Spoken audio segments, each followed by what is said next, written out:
Bom dia, família Zion Lisboa, sejam bem-vindos a mais um culto online. A gente está muito feliz de estar aqui junto. Hoje é a última palavra da série Radicales, que a gente tem sido ministrado pelo nosso pastor Teófilo Hayashi, nosso pastor sênior da Zion Global. E a gente está com muita expectativa para tudo aquilo que Deus vai fazer nesse dia.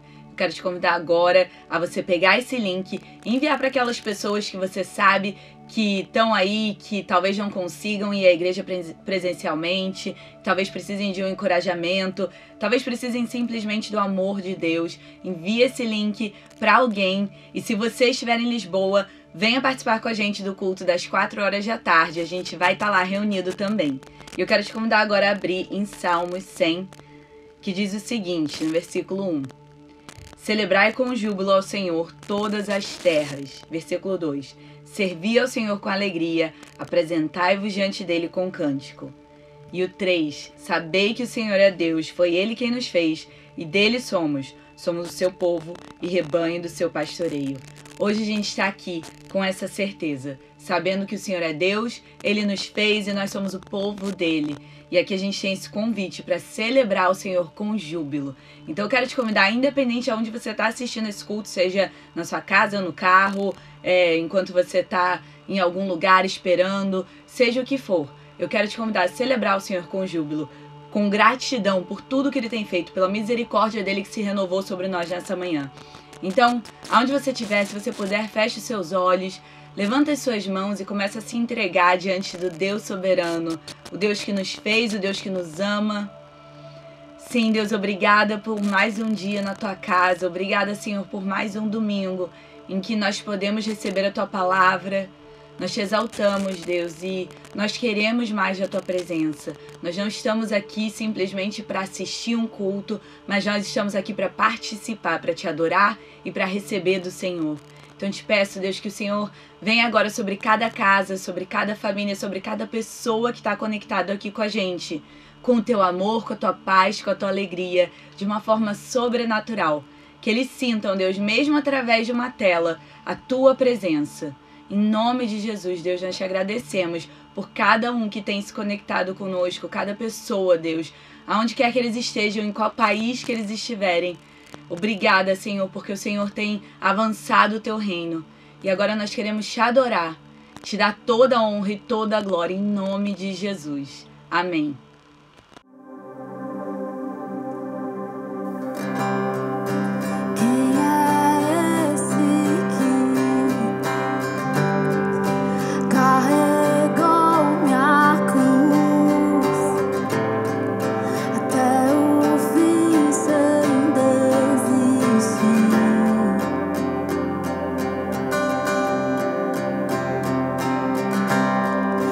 Quem são essas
sangue me comprou, teu perdão me libertou. Com teu sangue me comprou, teu perdão me libertou. E com teu sangue me comprou, teu perdão me libertou.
te percebemos, ó Deus, sempre presente. Tu és Emmanuel, sempre esteve aqui, sempre esteve aqui.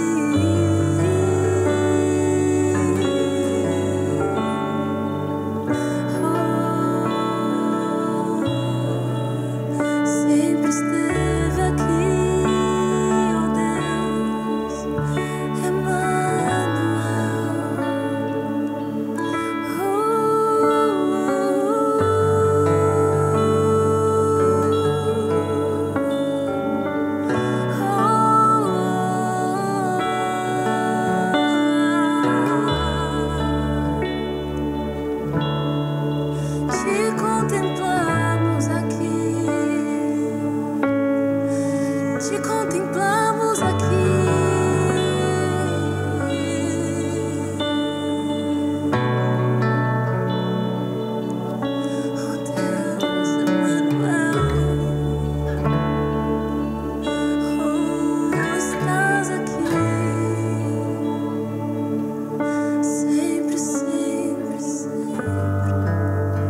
Uau, que momento incrível que nós acabamos de ter junto com o Alto Monte. E eu sinto que Deus hoje está a nos levar para um novo nível de entendimento do que significa quando nós dizemos que Ele é um bom pastor, que Ele é um bom pai, que Ele é quem cuida de nós. Então eu queria já te convidar a realmente pedir para o Senhor: Deus, me revela, me dê um novo entendimento, uma nova revelação do que significa quando nós dizemos que o Senhor é um bom pastor, que o Senhor é o nosso bom pai. Deus, que o Senhor continue falando em nossos corações, que o Senhor continue ministrando, Deus, aquilo que só o Senhor pode fazer nos nossos corações neste domingo. Senhor, que toda a honra e toda a glória seja dada somente ao Senhor. Nós te amamos, nós te bendizemos, nós te louvamos. Uau! Enquanto eu estava a orar por esse momento em que nós continuaremos em adoração com os nossos dízimos e com as nossas ofertas, eu me recordei daquele que talvez seja um dos salmos mais famosos da Bíblia. Eu não sei há quanto tempo você conhece o Senhor, mas com certeza você já ouviu falar no Salmo 23. E o Salmo 23, Salmo de Davi, começa: O Senhor é meu bom pastor e nada me faltará. Deitar-me faz em verdes pastos, guia-me mansamente às águas tranquilas. Refrigera minha alma, guia-me pelas veredas da justiça, por amor do seu nome.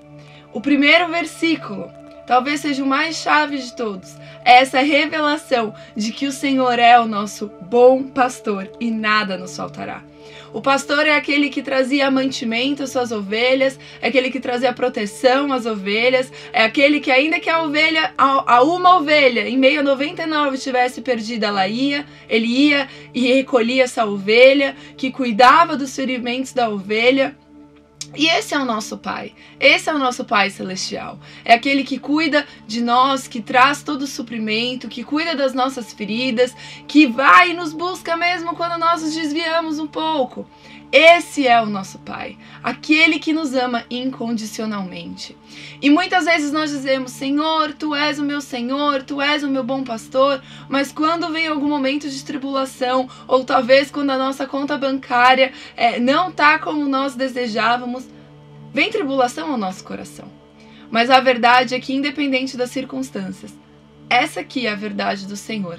Ele é o nosso bom pastor, nada nos faltará. Essa é uma promessa de Deus. Esse é quem Ele é. E hoje eu queria te convidar a realmente buscar um novo entendimento dessa verdade. Enquanto nós devolvemos o nosso dízimo ao Senhor, algo que antes antes das leis de Moisés, é um princípio bíblico. E enquanto nós entregamos para Ele as nossas ofertas, aquilo que está de acordo com o nosso coração generoso, que nós entregamos em amor para Ele, que você realmente venha buscar esse novo entendimento de que Ele é o seu bom pastor e nada te faltará, independente das circunstâncias. Ele está a cuidar de você, de mim, de todos nós. E eu queria agora te convidar a já pegar essas quantias ou fazer assim com a sua mão, como até um ato profético. De Deus, aqui estão as minhas quantias. Eu sei que você está a fazer uma transferência, talvez um MBWay, mas pegue como se você estivesse com essas quantias em tua mão. E enquanto nós oramos, que você ore com fé de que essa verdade, ela entrará no seu coração como uma nova revelação. Sim, Deus, nós te agradecemos, porque o Senhor é o nosso bom pastor e nada nos faltará. O Senhor traz provisão, o Senhor traz segurança, o Senhor traz cura, o Senhor traz tudo aquilo, Deus, que nós, mais do que a gente precisa. Deus, nós entregamos hoje os nossos dízimos, as nossas ofertas a Ti, com o coração grato por essa revelação de que o Senhor é o nosso bom Pai, de que o Senhor está a olhar por cada um de nós e que o Senhor está conosco em todos os momentos. Deus, que o Senhor venha abençoar agora cada família, Deus, que o Senhor venha abençoar essas quantias e que o Senhor venha multiplicá-las no seu câmbio celestial. Senhor, nós te amamos. Senhor, continue nos dando mais e mais revelação deste versículo tão poderoso, tão maravilhoso, Deus, em nome de Jesus. Amém, amém. Vamos continuar a adorar ao Senhor.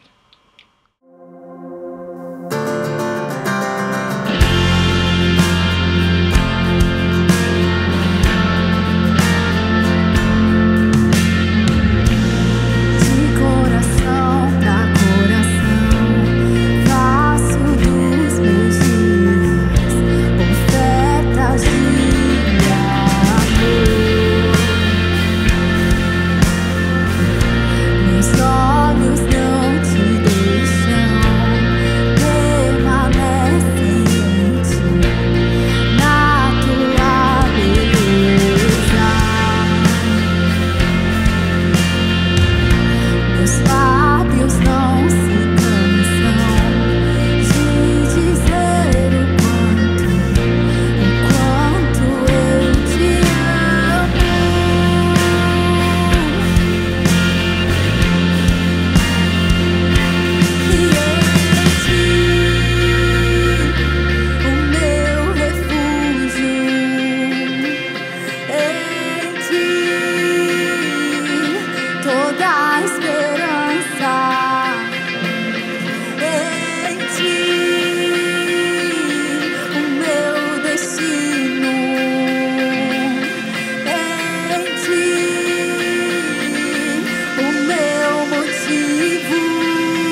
Uau, glória a Deus por aquilo que o Senhor está a fazer aqui nesse culto. Eu quero te falar, aumentem as suas expectativas para aquilo que Deus já está a fazer aqui nessa manhã, durante esse culto online. Tenho certeza que o Senhor já tem te tocado no momento da adoração, tanto no momento do louvor, quanto no momento dos dízimos, das ofertas. E agora, antes da gente entrar para a palavra aqui do nosso pastor Teófilo, quero trazer alguns avisos para aquilo que está a acontecer na nossa comunidade Zion Lisboa. Sexta-feira passada nós iniciamos o primeiro culto Vox. É isso mesmo, o culto Vox é o ministério ali de jovens da Zion Church. Para aquelas pessoas que são jovens a partir dos 18 anos, nós tivemos nosso primeiro culto presencial lá no Espaço 7 Rios, às 8 horas da noite. Eu quero te convidar para toda sexta-feira, última sexta-feira do mês, às 8 horas da noite, participar conosco do culto de jovens, o culto Vox.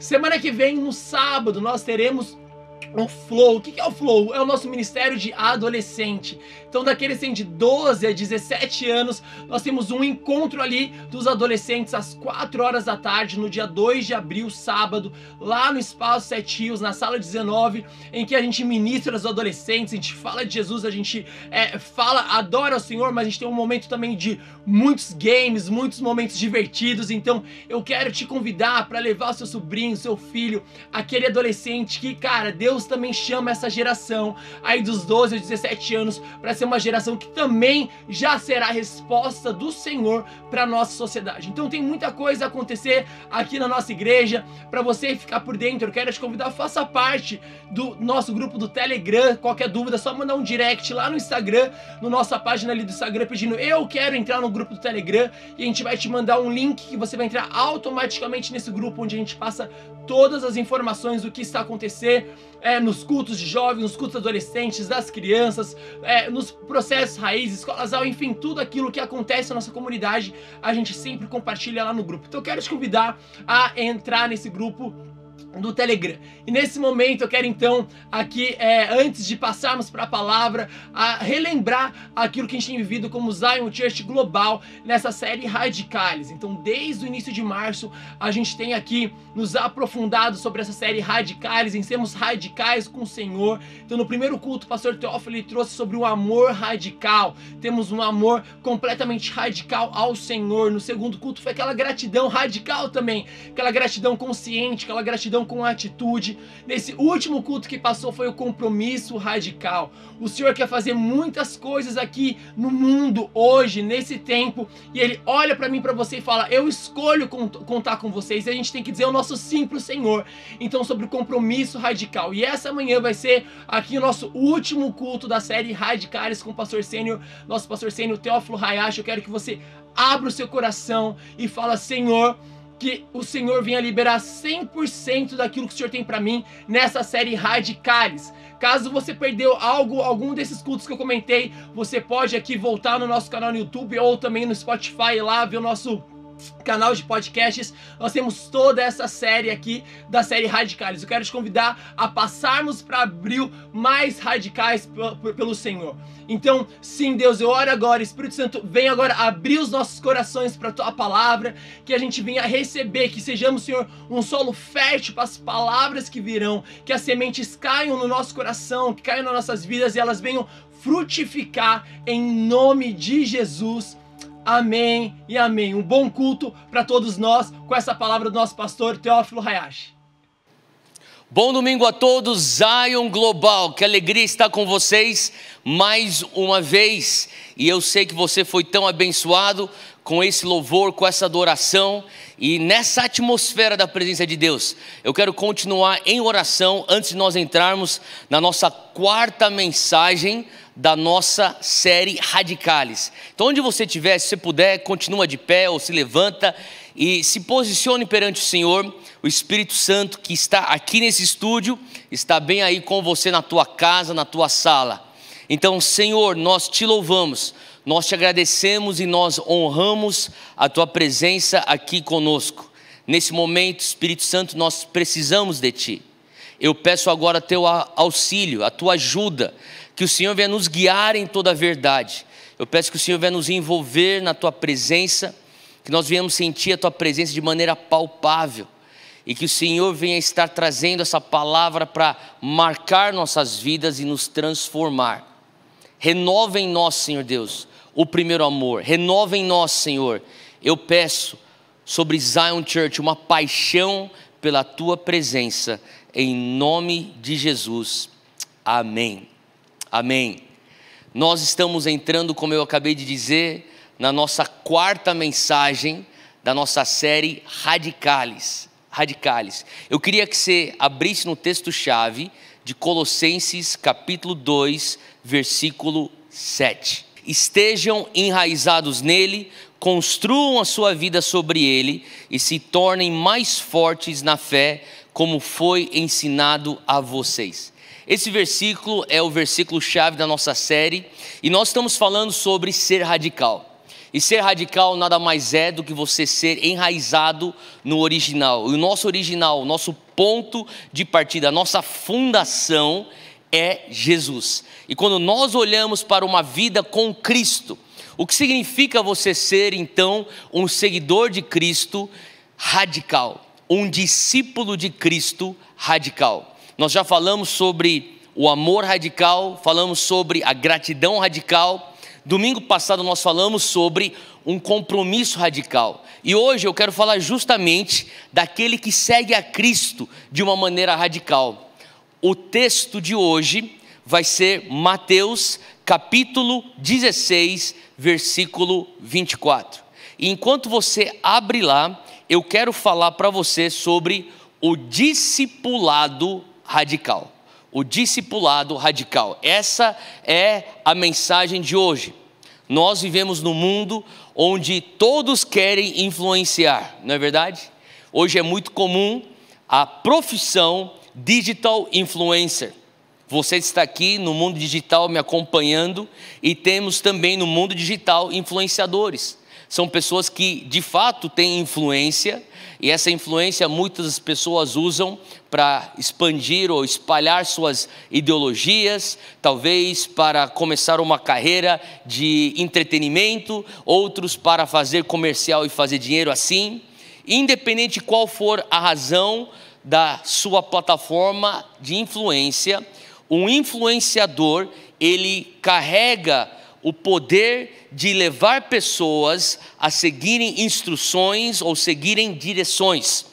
E nós vivemos nesse mundo, onde todos querem influenciar, mas quase ninguém quer seguir. É verdade. O grupo de pesquisa chamado Barna Research Group, lá da Califórnia, nos Estados Unidos, um grupo muito conhecido e faz pesquisas no mundo cristão. Eles fizeram uma pesquisa recente na geração Millennial e na geração Z. E tanto na geração Millennial como na geração Z, menos de 20% da população se considera de fato um líder. É pouco, menos de 20% se considera um líder. Mas o que assusta mais é que menos de 15% da população diz ter a disposição de seguir alguém ou de receber direções de alguém. Então, ao passo que temos 20% falando, olha, eu quero liderar, menos de 15% está disposto a seguir. Nós vivemos hoje numa sociedade onde as pessoas querem autoridade sem a responsabilidade. Existem pessoas que estão atrás do prestígio, atrás da popularidade, mas não querem ter a prestação de contas. Esse é o mundo em que vivemos e todos nós temos um pouco desse sentimento de querer talvez ter o prestígio e ter influência e autoridade. Porém, quando nós nos achegamos a Cristo, Jesus nos chama ao cristianismo, ao andar com Ele, pedindo justamente para que sigamos. Essa é a direção dele. Venha e me siga. Mateus 16, 24, você já deve ter isso aí aberto. Então Jesus disse aos seus discípulos: se alguém quiser me seguir, negue-se a si mesmo, tome a sua cruz e siga-me. Tem uma outra versão que diz: se alguém quiser ser meu discípulo, negue-se a si mesmo, tome a sua cruz e siga-me. Agora, a palavra-chave aqui é discípulo. E no grego original do texto, a palavra é matetes. E matetes quer dizer 3 coisas. Primeira definição é um aprendiz ou um aluno, aquele que aprende. Segunda definição é qualquer um que é treinado ou está sendo treinado, recebendo mentoria de alguém, como Josué para Moisés, como Eliseu para Elias, como Timóteo para o apóstolo Paulo. Eles eram alunos, aprendizes, eles eram mentorados, treinados por esses homens. E terceira definição é que matetes é o sinônimo com o termo cristão. Lá em Atos capítulo 11, versículo 26, diz que lá na Antioquia, os discípulos foram pela primeira vez chamados de cristãos. Veja bem, antes de eles serem conhecidos como cristãos, eles eram conhecidos como discípulos, aqueles que seguiam Jesus, pela primeira vez lá na Antioquia. Em outras palavras, o Espírito Santo já tinha descido Pentecostes, a igreja em Jerusalém já estava crescendo, ela foi dispersa, uma outra igreja influente começou a surgir na Antioquia e só então foram chamados de cristãos. Antes disso, eram discípulos. Essa era a identidade daqueles que seguiam Jesus. Sabe, discipulado, ser discípulo, está no coração da fé cristã. O discipulado marca o início, sabe, é o início da tua decisão de se tornar um imitador de Cristo. Nada mais é do que isso. Quando você é um discípulo de Cristo, você é aquele que conscientemente faz imitação de Cristo. Por isso que lá em 1 Coríntios, capítulo 11, versículo 1, o apóstolo Paulo diz o seguinte, 1 Coríntios 11, versículo 1, ele diz: sejam meus imitadores, como eu sou imitador de Cristo. Discipulado é um chamado à imitação, a imitação de Cristo. Efésios capítulo 5, o mesmo apóstolo Paulo escreve à igreja de Éfeso, no versículo 1, portanto, sejam imitadores de Deus como filhos amados. Uma vez eu conversava com um músico, e ele na verdade é um professor de música que é bem conhecido, um guitarrista, um professor de música guitarrista, e recebe tantos alunos, tem fila de espera para fazerem aula de guitarra com ele. Ele fala assim, não é raro, ele fala assim, é mais comum do que você imagina, um aluno chegar e falar para mim, olha, eu estou disposto a pagar essa nota preta que você cobra para eu aprender a tocar guitarra, porque eu quero ser como um daqueles guitar heroes, sabe, os heróis da guitarra, caras como Eric Clapton, como John Mayer, eu quero tocar que nem esses caras, e eles já vêm com essa ideia fixa nas suas mentes de serem esses guitarristas celebridades, superstars. E ele fala assim, porém ele diz aqui que existe uma diferença muito grande entre aqueles que entram com uma lista de músicas, professor, me ensina a tocar essa música, para eu ser que nem um guitar hero, e existe uma diferença desses para aqueles que falam, professor, eu quero que o Senhor me ensine música, eu quero ser músico, eu estou disposto a aprender teoria musical, eu estou disposto a aprender técnicas de guitarra, eu estou disposto a aprender, sabe, música de verdade. Eu estava pensando sobre isso, e eu comecei a entender, e ele falava assim para mim, Theo, tem uma linha muito definidora e muito clara, que divide entre quem quer ter uma experiência musical e quem quer de fato se tornar um músico. Escuta isso. Uma diferença clara de quem quer ter uma experiência musical, porque assistiu algo no YouTube, incrível, aquele rockstar tocando, e quem quer de fato ser um músico. Eu comecei a entender que o mesmo acontece com a vida cristã. Tem uma diferença enorme entre ir à igreja e em ser discípulo. É isso mesmo, uma diferença enorme entre aqueles que se satisfazem com uma experiência espiritual e daqueles que falam, não, eu tenho que ir para um next level, um outro patamar, e eu quero de fato ter uma vida espiritual. Eu quero ter um andar no Espírito. E tantas vezes eu fico me questionando por que é que é tão óbvio que o cristianismo cresceu tanto ao longo dos últimos 15 anos, e eu vou falar especialmente no hemisfério ocidental e na América Latina, e você vê também isso vindo da Europa e da América do Norte, e hoje na América Latina um cristianismo tão expansivo, porém tão raso na sua profundidade. E quando você olha de uma maneira geral no mundo ocidental, um cristianismo que é tão casual, tão leviano, e eu me pergunto por que esse cristianismo casual é tão comum nesses dias? E a verdade é que na nossa cultura ocidental, esse cristianismo que é ausente de um discipulado radical, ele às vezes é tão comum porque a nossa sociedade ocidental, ela está dominada hoje por 6 valores. Isso aqui é uma pesquisa e um estudo que saiu da Universidade de Vancouver. 6 valores hoje que dominam a sociedade ocidental nas gerações millennial e na geração Z. Primeira característica desses 6 valores, ou primeiro valor, é uma vida sem dor. Sabe, existe uma busca por felicidade baseada em tecnologia, em medicamentos, em estimulantes, para uma vida fácil e uma vida confortável, uma vida sem dor. Número 2 é o materialismo, esse é o segundo valor dessa sociedade ocidental. Nós valorizamos coisas acima de pessoas e nós estamos numa corrida frenética para amontoar coisas. Terceiro valor é escapismo. Um escapismo que somos levados a nos entreter e escapar de qualquer estresse ou de qualquer conflito que a vida venha nos oferecer.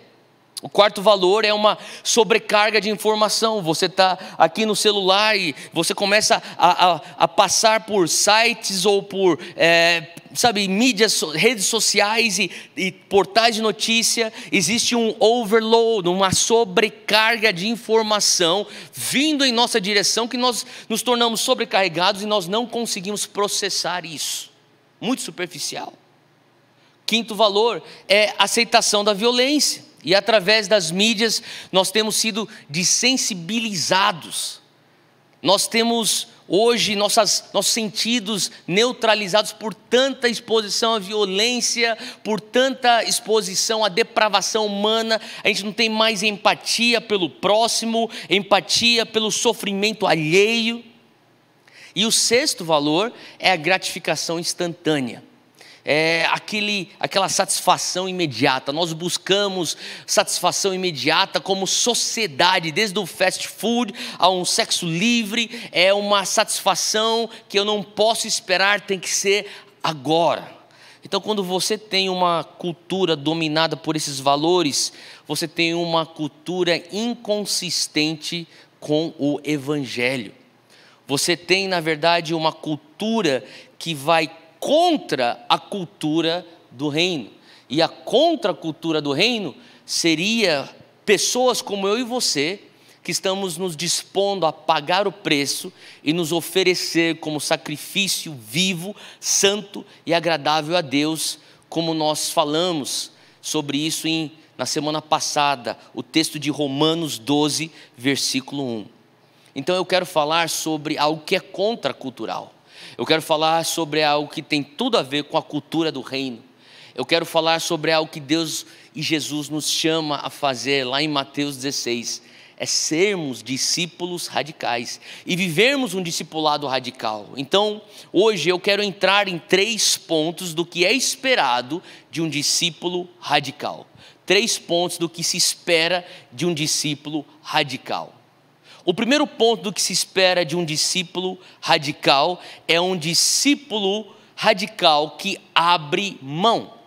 Um discípulo radical, ele deve abrir mão. Olha só em Mateus 16, versículo 24. Então Jesus disse aos seus discípulos: se alguém quer ser o meu discípulo, negue a si mesmo, tome sua cruz e siga-me.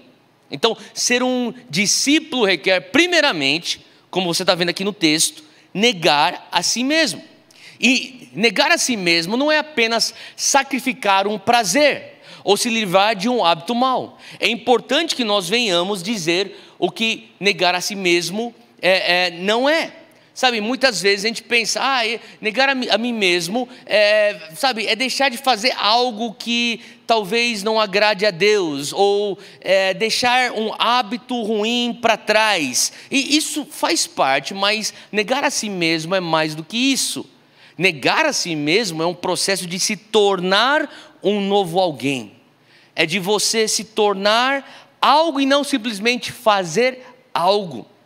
Uma autonegação é uma entrega a tal ponto aonde você se torna, de fato, a propriedade de Cristo.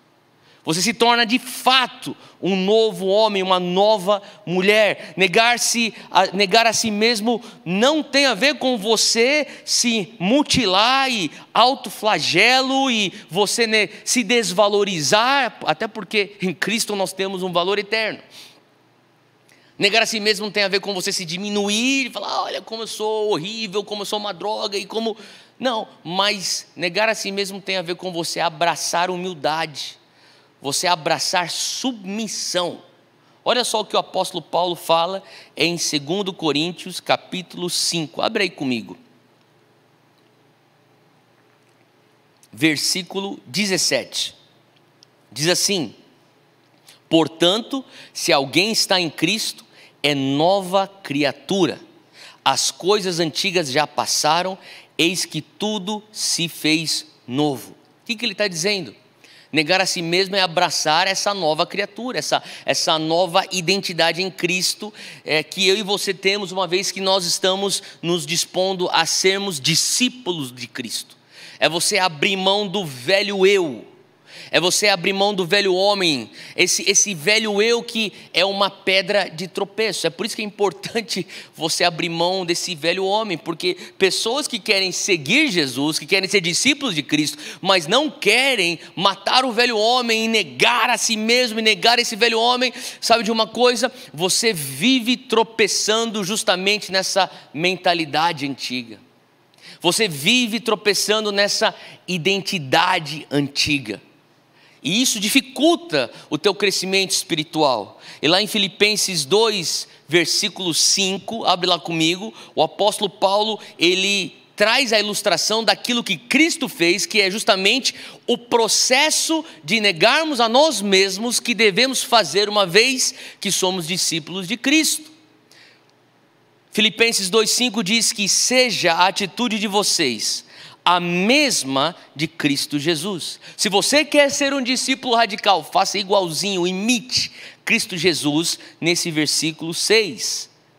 Que embora sendo Deus, não considerou que o ser igual a Deus era algo que ele devia apegar-se, mas esvaziou-se a si mesmo, ele negou-se a si mesmo, vindo a ser servo, tornando-se semelhante aos homens, e sendo encontrado em forma humana, humilhou-se a si mesmo e foi obediente até a morte e morte de cruz. Negar-se a si mesmo tem a ver com aquilo que Cristo fez. Ele humilhou-se a si mesmo.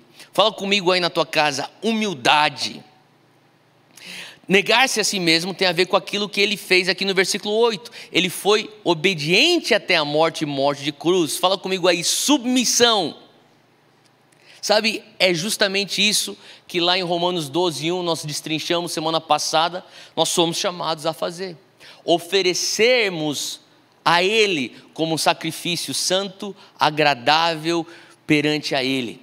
Sabe, Gálatas capítulo 2, versículo 20, o mesmo apóstolo Paulo fala: eu fui crucificado com Cristo. Gálatas 2:20. Eu fui crucificado com Cristo, assim já não sou eu quem vive, mas Cristo vive em mim, e a vida que agora vivo no corpo, vivo-a pela fé no Filho de Deus, que me amou e se entregou por mim. Primeiro passo que nós fazemos para nos tornarmos um discípulo radical é negar a si mesmo. Então, ao passo que eu abro mão Esse negar a si mesmo é você que segurava uma identidade, segurava aquilo que você pensava que eram os seus direitos, os seus privilégios, a sua carcaça, a sua medalha, a sua couraça, os seus méritos. Ele fala: não, eu quero que você venha abrir mão. Abra mão. E quando você abre mão, você solta aquilo.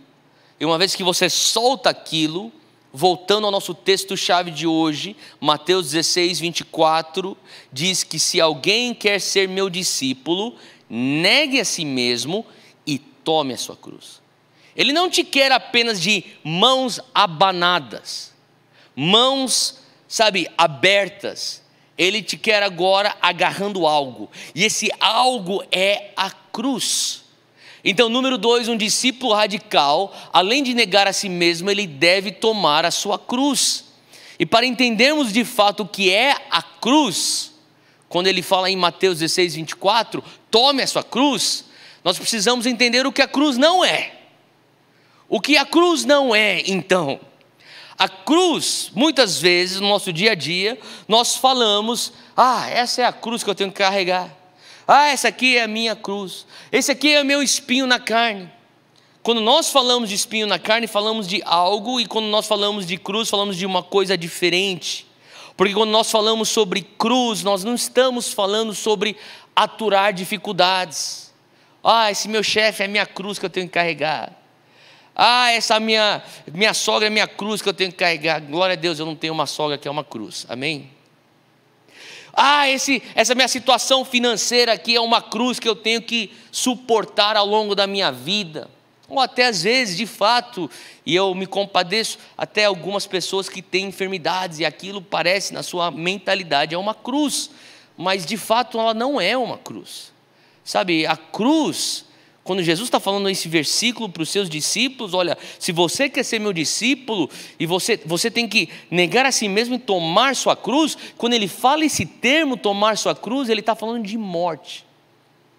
A cruz é um lugar de morte.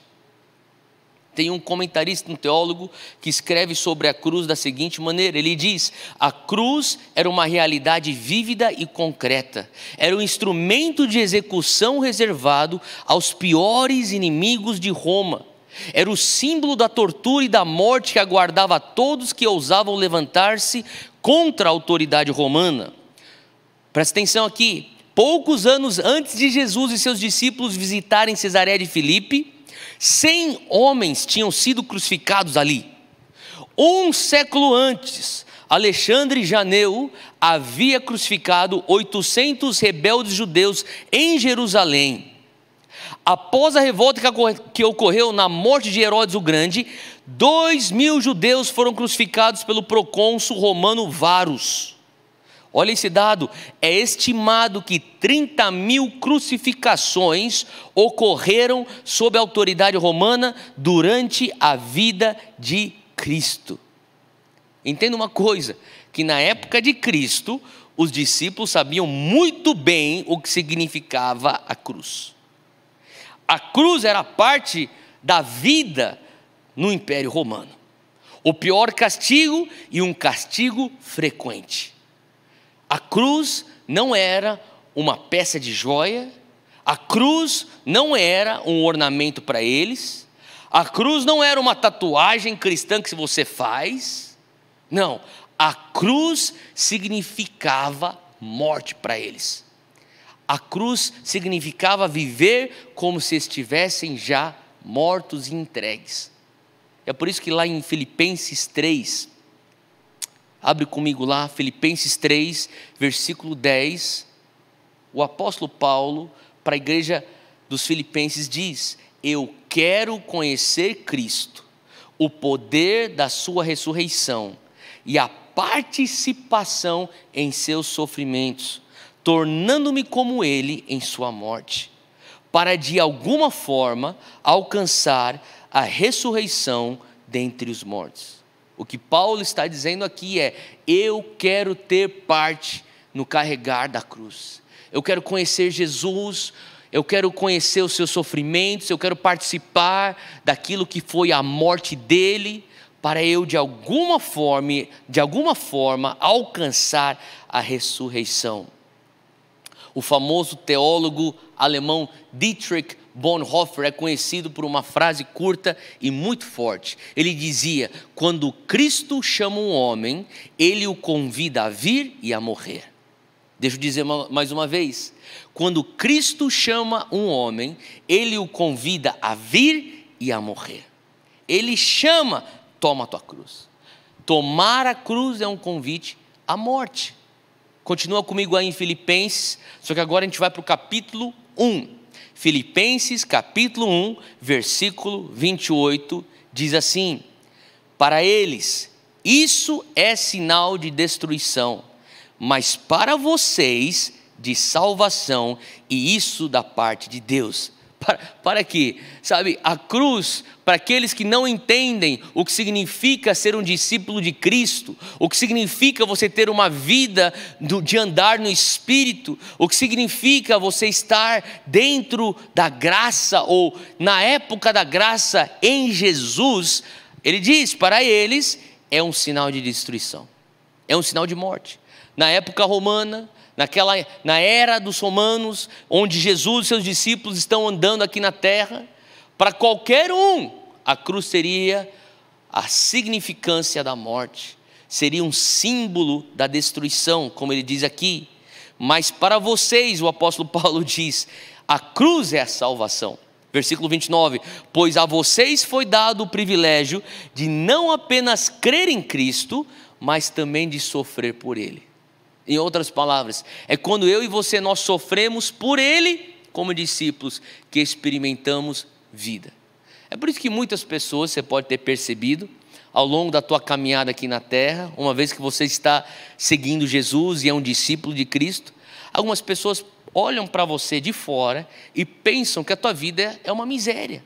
Nossa, mas a tua vida você não pode fazer isso, não pode fazer aquilo, a tua vida é cheio de privações, a tua vida é cheio de limitações, e mal sabem eles que na verdade no sofrimento, quando você participa do sofrimento com Cristo, você encontra vida. Ele diz aqui, é um privilégio não apenas crer, mas sofrer por Ele. E ao sofrermos com Ele, ao tomarmos a nossa cruz, para aqueles que é um sinal de destruição, eles não entendem que para nós é um sinal de vida e de salvação. Por isso um discípulo radical, ele não apenas nega a si mesmo, um discípulo radical não apenas abre mão de algo, ele toma algo. E esse algo é a cruz. E essa cruz é uma morte. E é só através da morte que eu e você experimentamos uma vida, e não só uma vida eterna, uma vida abundante. E esse discípulo radical, diz aqui no texto de Mateus 16, 24, diz que se alguém quer ser meu discípulo, negue a si mesmo. Número 1, tome a sua cruz. Número 2, e siga-me. Número 3. Você que está anotando, anota aí. Um discípulo radical deve viver o chamado na prática. Não é algo na teoria, não é algo que você faz simplesmente internamente, e é necessário você fazer isso, mas é importante você viver isso na prática. O que significa você viver isso na prática? O que significa esse siga-me que Jesus nos convoca a viver? Depois que você nega a si mesmo e toma a tua cruz, ele vem com uma convocação, siga-me. E depois de fazermos isso, esse seguir Jesus, o segui-lo, pode muitas vezes envolver uma mudança de duas coisas. Muitas vezes, nem sempre, mas eu diria que muitas vezes. Vai ter uma mudança de localização, e muitas vezes você vê uma mudança de vocação. O segui-lo muitas vezes vai envolver uma mudança de localização e uma mudança de vocação.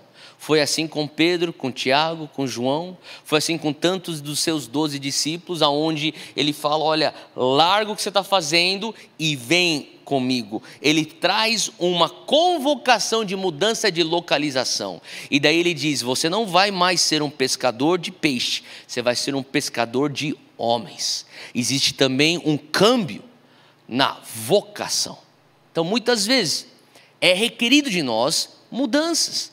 Na verdade, o chamado na prática, como nós estamos falando aqui, o discípulo que tem que vivê-lo, um chamado na prática, você vai ter aí a mudança no teu foco. Isso é importante, é primordial, é necessário que haja uma mudança de direção. Não existe discípulo de Cristo que uma vez que ele disse, eu vou negar a mim mesmo, eu vou tomar minha cruz, eu vou seguir Jesus, ele não tenha que ter tido uma mudança de direção. O Senhor vai requerer de um discípulo radical mudança de foco, mudança de direção, mudança de prioridade. E a outra coisa que o Senhor vai requerer de um discípulo radical é uma resposta imediata. Quando ele chega aos seus discípulos, ele não fala, olha, quando vocês sentirem que é o tempo, vocês vêm e me sigam.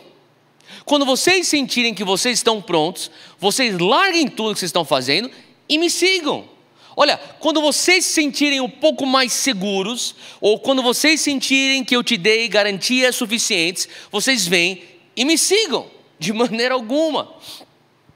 Não funciona assim com Cristo.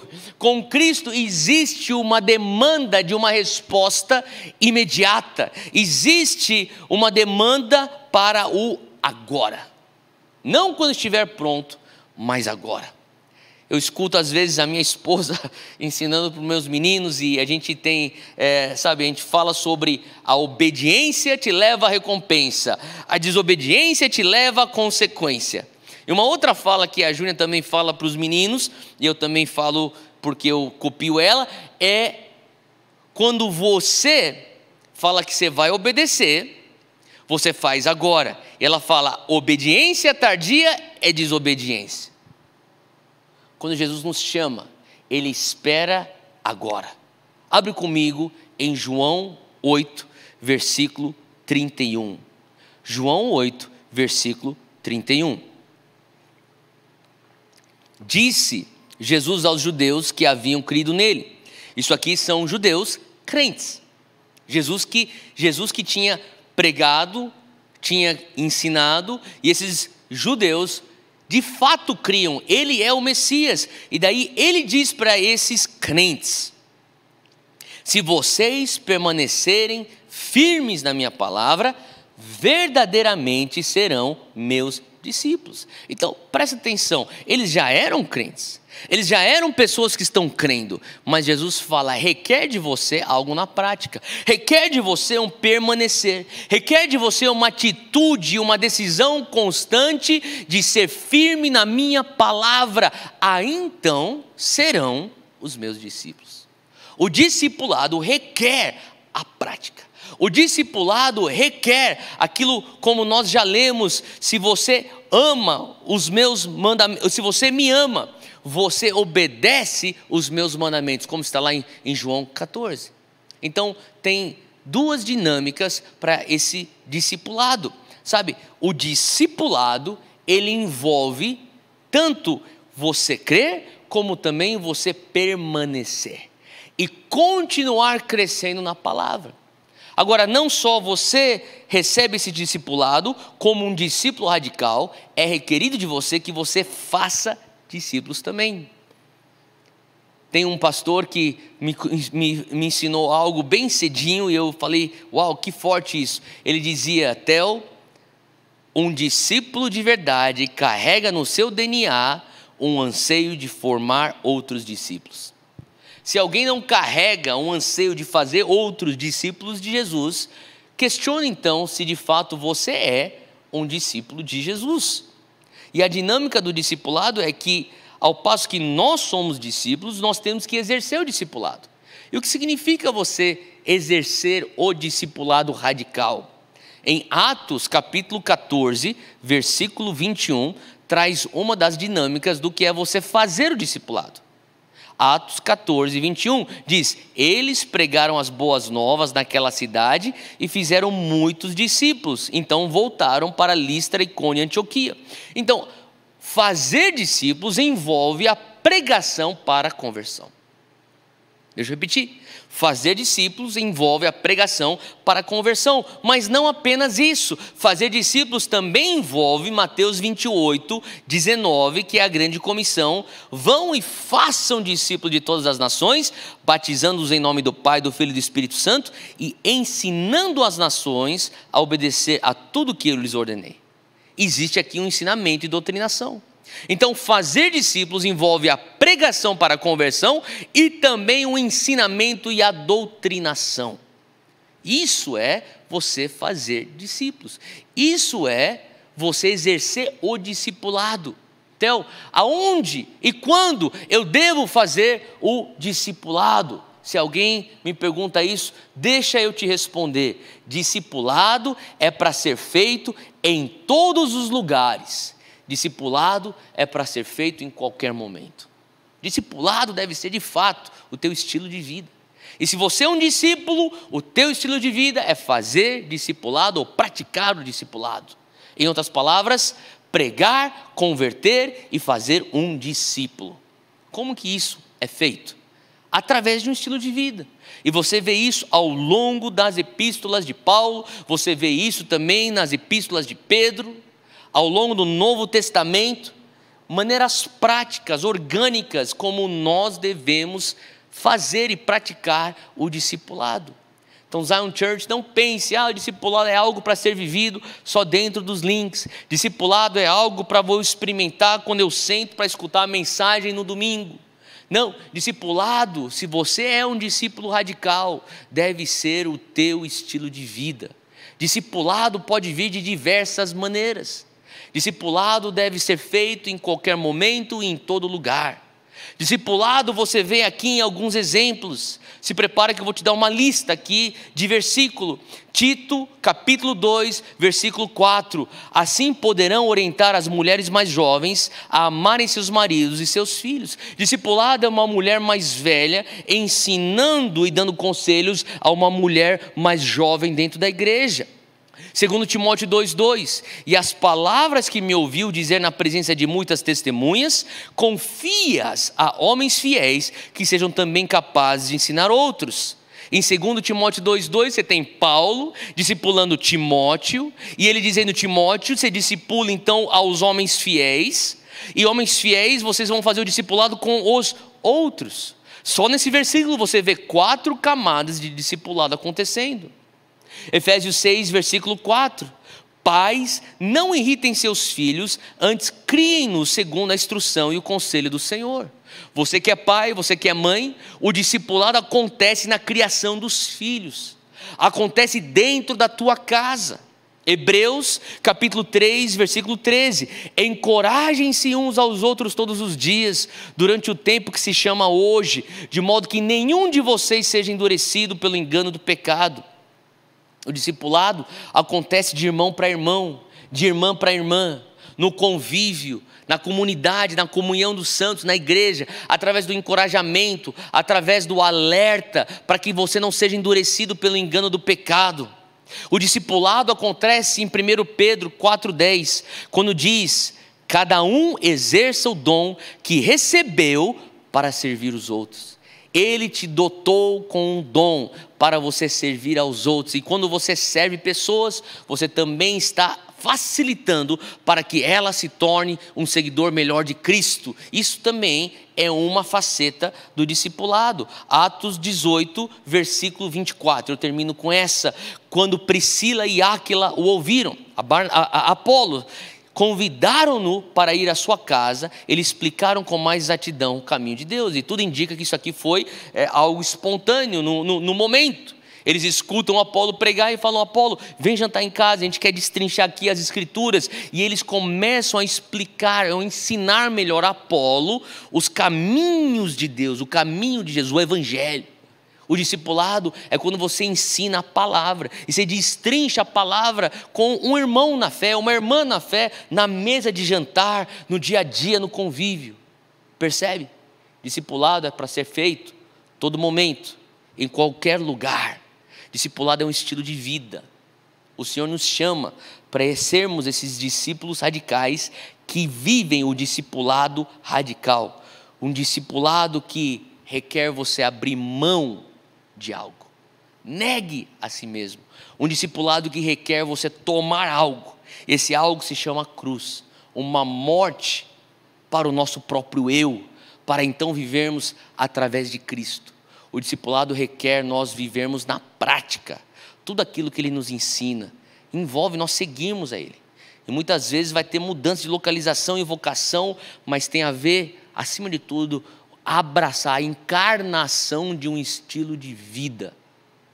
Eu vejo esse exemplo de um homem que viveu discipulado de fato como seu estilo de vida, esse discipulado que requer o negar a si mesmo e carregar a cruz, no teólogo alemão Dietrich Bonhoeffer.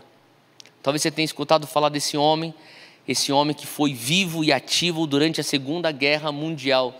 Dietrich Bonhoeffer, ele era um pastor luterano da Alemanha, muito ativo na época onde a sua Alemanha, infelizmente, tomada pelo nazismo, perseguia os judeus e começou então um genocídio que nós conhecemos como o Holocausto. Dietrich Bonhoeffer nasceu num lar cristão, num lar onde ele tinha muitos privilégios e ele sempre teve a oportunidade de estudo e acabou indo então mais tarde para estudar em Nova York na Union Theological Seminary, um seminário bem de prestígio, para continuar seus estudos de teologia. E lá naquele momento em Nova York ele começou a então servir também as igrejas afro-americanas. E ele começou sempre a sentir que Deus tinha para ele uma causa com os injustiçados. E aquelas igrejas que sofriam segregação, se encontrava lá então um alemão branco lá servindo a eles. E de repente começa a Segunda Guerra Mundial. E ele começa a perceber, mesmo ele nos Estados Unidos com sucesso ministerial, com o conforto dos Estados Unidos, longe, a um oceano de distância da morte que estava acontecendo e das tragédias e do genocídio que acontecia na sua nação Alemanha, o Espírito Santo começou a falar com ele: você não vive para você mesmo, você já negou a si mesmo e você já tomou a cruz, me siga. Ele sentia Deus chamando ele para segui-lo de volta à Alemanha. Então ele abandona os Estados Unidos, volta para a Alemanha, porque ele começou a ter um encargo do Espírito Santo a não permitir com que a igreja alemã ficasse sob o controle do nazismo. Ele voltou para salvar os judeus desse nazismo e também para despertar os seus colegas cristãos alemães e pastores alemães. E nesse processo todo, ele se torna esse líder expoente da igreja confessante. E foi esse ativista na resistência ao nazismo.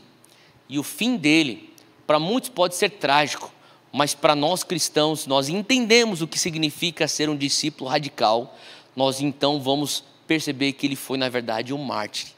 Ele entende que para ele terminar ou tentar parar com esse genocídio e tentar trazer um despertamento para a igreja alemã e para os cristãos na Europa, que estavam totalmente cegos e dominados pelo nazismo, ele se põe numa posição onde ele participa de uma tentativa de assassinato de Hitler que fracassou. E nesse fracasso do assassinato, ele é descoberto. E alguns meses antes da guerra terminar e dos aliados vencerem os nazistas, Dietrich Bonhoeffer, ele morre na mão dos nazistas, enforcado como um mártir. E para sempre a vida dele fala acerca de um discipulado e um discípulo radical. O livro mais conhecido de Dietrich Bonhoeffer é O Preço do Discipulado, onde ele explica a jornada dele de negar a si mesmo, tomar a cruz. E uma vez que você entende isso, é natural você perceber que ele estava sendo guiado por Deus para voltar para a Alemanha e de fato, literalmente, num centro da batalha e lutar por aquilo que tem a ver com o Evangelho da verdade, o Evangelho que se levanta por justiça. Dietrich Bonhoeffer é um exemplo de um discípulo radical. E hoje a nossa oração, como Zion Church, é que Deus venha levantar essa convicção no nosso meio. Nós não queremos ser uma igreja que simplesmente vem para consumir uma inspiração, um encorajamento, uma cura, uma oração que levanta nossos ânimos. Não tem nada de errado com tudo isso. Mas quando a gente pensa e a gente começa a meditar no que a palavra diz, o cristianismo é um chamado para a morte. O cristianismo tem a ver com você negar a si mesmo, e ser discípulo tem a ver com você encontrar a vida através desse processo de tomar a cruz e segui-lo até os confins da terra. Eu me alegro tanto quando eu vejo tantos jovens na Zion que têm abraçado esse chamado. E não são só jovens, até porque eu tenho visto pessoas mais experientes, os nossos diamantes, que continuam num andar radical na sua fé e apoiam esses jovens.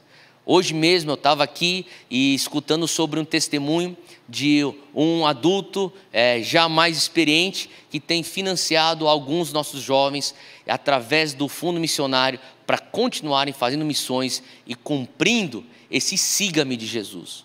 Um discípulo, ele está pronto, seja ele para ser enviado com esse siga-me para as nações e os lugares mais escuros e difíceis, como o mundo muçulmano, o mundo budista, o mundo hindu, lá da janela 1040, como também o mundo tão escuro que precisa de Jesus, como a política, como o mundo dos negócios, como o mercado de trabalho, como a área da educação, as artes e entretenimento, a área a esfera da cultura. Talvez a área da comunicação é a área que Deus tem te chamado. Ou talvez você está exercendo teu discipulado dentro da tua casa, criando seus filhos, isso é extremamente nobre. Ou talvez para alguns como nós, aqui na igreja. Independente para onde Deus está te chamando, seja esse discípulo radical que leva o reino de Deus para as esferas, negando a si mesmo, tomando a sua cruz e seguindo a nuvem do Espírito Santo. Aonde você estiver agora, eu quero orar com você. Eu quero clamar e pedir para que o Senhor venha trazer sobre nós uma convicção mais forte acerca de um discipulado radical. Que nós viemos ser esses discípulos radicais que o Senhor tanto espera da Zion Church. Senhor, nós te louvamos, porque o Senhor, como está na tua palavra em Filipenses, não usurpou o ser como Deus. O Senhor se humilhou, tomou a forma de homem, desceu e veio aqui e se sujeitou até morte e morte de cruz. Pai, que nós viemos ter essa mesma atitude de Cristo, entendendo que quando nós abrimos mão de nossas vidas, aí então verdadeiramente nós encontramos vida. Entendendo que quando nós nos despojamos do velho homem, aí então nós vivemos no Espírito. Eu oro e peço, Pai, que nós venhamos entender que não é apenas um sacrifício, mas um privilégio te seguir para os quatro cantos desse mundo. Que venhamos ser não apenas evangélicos, que não venhamos ser cristãos como essa era moderna entende o que é um cristão. Queremos ser uma igreja de discípulos, aqueles que imitam a Cristo. Nos dá graça para isso, em nome de Jesus. Amém. E assim nós encerramos a nossa série Radicales. 4 mensagens que nós cobrimos: o amor radical, a gratidão radical, o compromisso radical e o discipulado radical. E nosso desejo, nosso anseio é que nós, como Zion Church, venhamos ser cada vez mais uma igreja radical, cujas raízes estão aprofundadas em Jesus, para sermos então edificados, como nós temos lido em Colossenses 2:7. Deus te abençoe, seja radical, Zion Church.